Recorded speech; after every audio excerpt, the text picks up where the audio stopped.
Сәлеметсіздер ме? Бүгін бізде математика 4-ші сынып 99-шы сабақ. Логикалық есептер. Бірінші есеп, есептеп алдымен қай табиғат құбылысы орын алатынын анықта. Жауапты өз суретіме орналастыр. Бізде найзағай және күн күркіреу берілген. Есептерді шығарамыз. Бірінші есептердің орындалу ретін жазамыз. Бірінші есепте 451 көбейтілген 203. Одан кейін бөлу орындалады, одан кейін азайту, одан кейін қосу орындалады. Бізде 451 көбейту 203-ті көбейткенде бізде 91553 шығады. Одан кейін 444-ті 11-ге бөлгенде 40404 шығады екен. Одан кейін 91553-тен азайтамыз 40404-ті 51149. Одан кейін 51149-ға 3789 қосқанда 54938 шығады екен.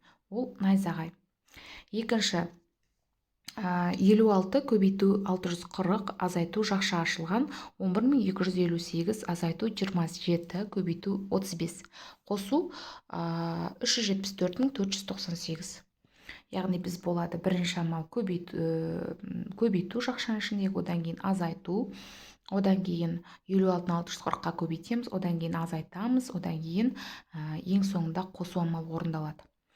Бізде есептің мәні 400.025-ке тең болады екен. Өз суретімен жазсақ 54938 және 400.025 найзағай күн күркіреуі болады екен. Екінші есеп практикалық жұмысты орында. Бес бұрыш жасау үшін қағаздан ені 3 см жола қиып ал, оны түйінде байла. Егер қатты тартып байлайтын болса, бес бұрыш пайда болады. Түйінді жарыққа жақындатсаң, бес бұрышты жұлдызды көресің. Яғни осындай бізде бес бұрышты жұлдыз шығады екен.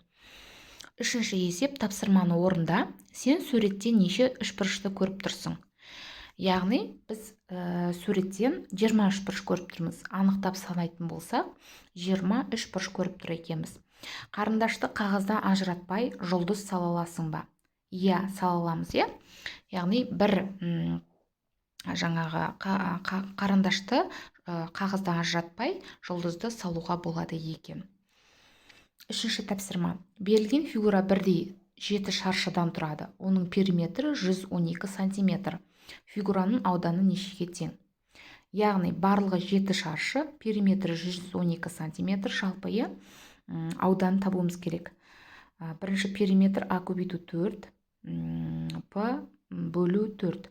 С табу үшін А көбейту А квадрат болады. Шешуі 112-ні 7-ге бөлеміз. 112-ден 7-ні бөлгенде 16 см. Бір шаршының периметрі. Енді 16-ны бөлеміз 4-ге 4 см. Бір қабырға ұзындығы.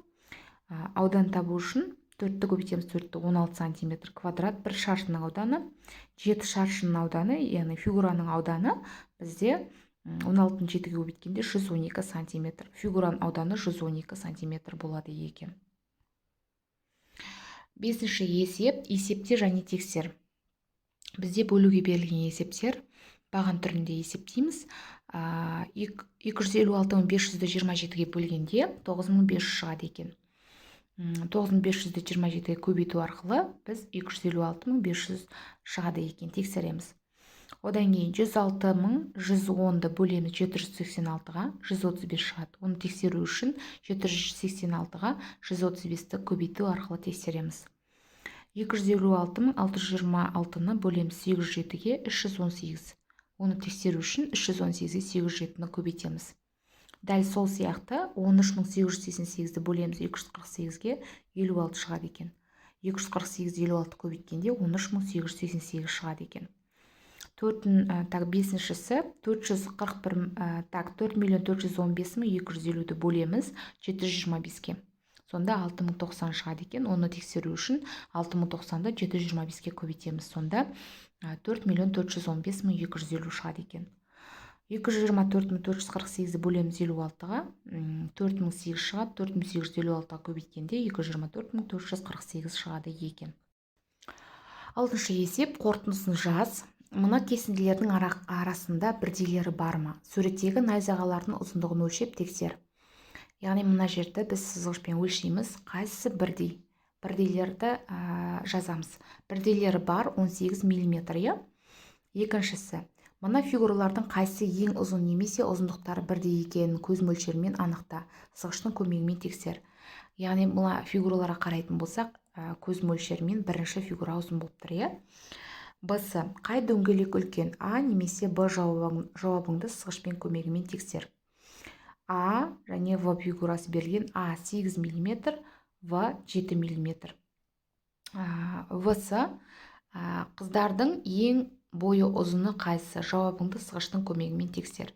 Яғни барлығының бойлары бірдей екен. Өйткені барлығының бойы бірдей, бірақ әртүрлі арақашықта орналасқаннан кейін бізге көз мөлшерде үлкен болып көрінеді екен. Жетінші есеп. Тапсырманы орында 15 таяқшаны суретте көрсетілгенде орналастыр. Артық таяқшасы 5 шаршы шығатындай етіп, 2 таяқшаның орнын ауыстыр. Яғни бізде осылай 2 таяқшаның орнын ауыстыратын болсақ, бізде жаңағы 5 шаршы шығатындай жаңағы фигура шығады екен. 8-ші есеп. Суреттегі шаршылардың санын анықта. Бізде бірінші шаршыда 10 шаршы бар бірінші суретте, екіншісінде 8 шаршы бар екен. 9-ші есеп.